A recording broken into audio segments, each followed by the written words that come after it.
আল্লাহর হাবিবের রওজা শরীফ দেখে আমি সহ্য করতে পারি না রে আবু বকর, বিদায় দাও, আমি চলে যাব। চলে গেলেন নবীর পাগল।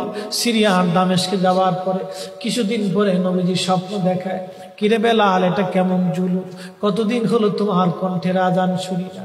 বেলাল রে, তোর কি মন চায় না আমি নবীর জিয়ারতে আসতে? বেলাল আয়, আমি নবীর জিয়ারতে আয় রে বেলাল আয়, কতদিন হলো তোমার কণ্ঠের আজান শুনি না। স্বপ্ন যখন নবীজি দেখাইছে, এ মুসলমান, হযরতে বেলাল সুদূর সিরিয়ার দামেস্ক থেকে পাগলের মতো দৌড়াইলেন, পাগলের মতো ছুটে আসলেন। যখন মদিনাতে আসলেন তখন তাহাজ্জুদের সময় চলতেছিল। তাহাজ্জুদের সময় চলার সময় হযরত বেলাল রাদিয়াল্লাহু আনহু কাঠের জালি দিয়ে তখন রওজা শরীফ ঘিরে রাখা ছিল। ওই জালির পাশে বসে বসে জালির সঙ্গে মাথা ঠেকাইয়া নবীর পাগল বসে বসে গুনগুন গুনগুন করে কাঁদে আর বলে, হুজুর আপনি আসতে বলেছিলেন, গোলাম এসে হাজির হয়েছে।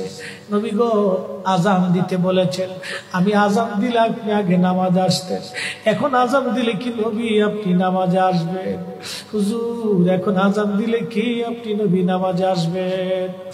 নতুন মুয়াজ্জিন আসছে আজান দেওয়ার জন্য, এসে দেখে নবীর মুয়াজ্জিন বেলাল কাঁদে। ডাক দেখে মদিনাবাসী, শুনছো নবীর মুয়াজ্জিন ফিরে এসেছে, বেলাল আসছে, বেলাল ফিরে আসছে। এই কথা শোনার পরে সব সাহাবী ঘর থেকে বের হয়ে দৌড়ায় এসে দেখে বেলাল কাঁদে। সাহাবীরা বলে, বেলাল আজান দাও, কতদিন হলো তোমার কণ্ঠের আজান শুনি না। বেলাল আজান দাও, কতদিন হলো আজান শুনি না রে বেলাল। বেলাল বলে, সাহাবীরা রে, আমি আজান দিলে কি নবী নামাজ আসবে বলো? সালমান ফারসি রাদিয়াল্লাহু আনহু ডাক দেখে, সাহাবীরা আমাদের কথায় বেলাল আজান দিবে না, তোমরা যাও দেখো হাসান আর হুসাইন দুইজন ঘরের মধ্যে আসেন। ইমাম হাসান হুসাইন রাদিয়াল্লাহু আনহুমা যদি বলে তাহলে বেলাল অবশ্যই আজান দিবে। সালমান ফারসির পরামর্শে সাহাবীরা দৌড়ায় গেলেন। বর্তমান 7 নম্বর গেট বাবু সালাম বরাবর একটা মসজিদ আছে, মসজিদে আলী, এটাই ছিল হযরত ফাতেমা রাদিয়াল্লাহু আনহার বাড়ি। এই বাড়িতে দৌড়াই যাওয়ার পরে ইমাম হাসান হুসাইন রাদিয়াল্লাহু আনহুমা দুইজনকে নিয়ে আসা হলো। দুইজনকে নিয়ে আসার পরে হযরত ইমাম হাসানকে দেখতে আমার নবীর মতো দেখা যাইতো, চেহারাটা রাসূল করিমের চেহারার মতো ছিল। নাতি দৌহিত্র নানার চেহারা পেয়েছিলেন, ইমাম হুসাইন ও নানার সুরত পেয়েছিলেন। দুই ভাই নানার সুরত পেয়েছিলেন। হযরত বেলাল রওজা শরীফ থেকে উঠে হযরতে হাসানের বুকের মধ্যে মাথা ঠেকায় কাঁদতেছে, ইমাম হুসাইনের বুকের মধ্যে মাথা ঠেকায় কাঁদে। হযরত ইমাম হাসান ডাক দেখে, নানার মুয়াজ্জিন, কতদিন হলো তোমার কণ্ঠে আজান শুনি না, যে কণ্ঠ দিয়া নানার আজান শুনাইতা, যাও গো ওই কণ্ঠ দিয়ে আমাদেরকেও আজান শোনাইয়া যাও। যখন হযরতে বেলাল ইমাম হাসান এই কথা বললেন, হযরতে বেলাল দৌড়ায় গেলেন। যেই বনু নাজ্জার গোত্রের মহিলা সাহাবীর ছাদের উপরে দাঁড়ায় বেলাল আজান দিত। আবু দাউদের 519 নম্বর হাদিসের মধ্যে আসছে, প্রত্যেক ফজরের নামাজের শুভেচ্ছা আদিকের আগে বেলাল দাঁড়াইতেন। দাঁড়ায় আজানের আগে বলতেন, আল্লাহুম্মা ইন্নী আহমাদুকা ওয়া নাস্তাঈনুকা আলা কুরাইশিন ইউকিমু দীনাক। প্রত্যেক ফজরের আজানের আগে এই দোয়াটা পড়ে বেলাল আজান শুরু করতেন।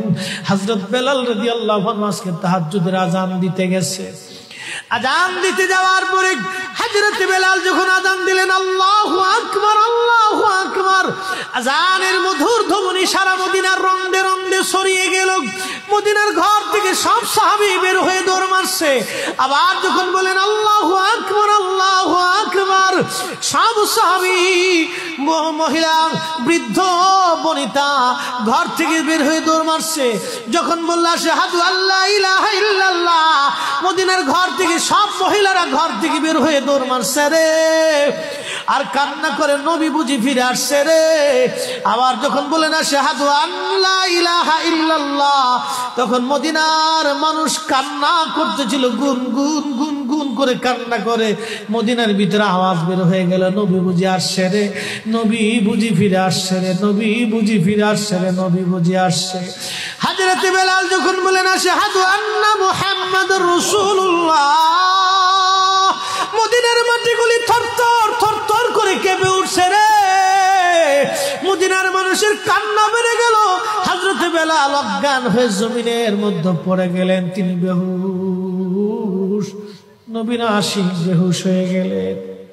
বেলালের মতো আশিক যদি আমরা হইতাম,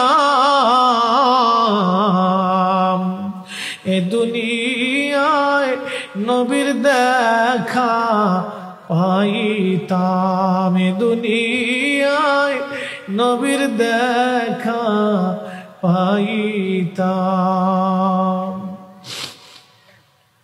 যখন হুঁশ ফিরে আসছে, রওজা শরীফের পাশে বসে বসে বেলাল কাদের বলে, হুজুর আজান দিতে বলেছিলেন, আজান দিয়েছি হুজুর, আমি আজান দিলে আগে নামাজ আসতেন, আজকে আজান দিলাম আপনি হুজুর আসেন নাই। যে আজান দিলে নবী আসবে না, আমি বেলালে আজান আর কোনোদিন দিব না। হযরতে বেলাল কিছুদিন পরে কলিজা ফেটে নবীর বিরহ বেদনা সহ্য করতে না পেরে তিনি চলে গিয়েছিলেন পরপারে। কলিজা ফেটে, কলিজা ফেটে, কলিজা ফেটে। এইভাবে সাহাবীরা নবীকে ভালোবেসে গেছে। কত সাহাবী কতভাবে নবীকে ভালোবাসছে রে। হযরত আবু বকরের কথা বলছিলাম, আম্মা জান আয়েশা ডেকে বলে,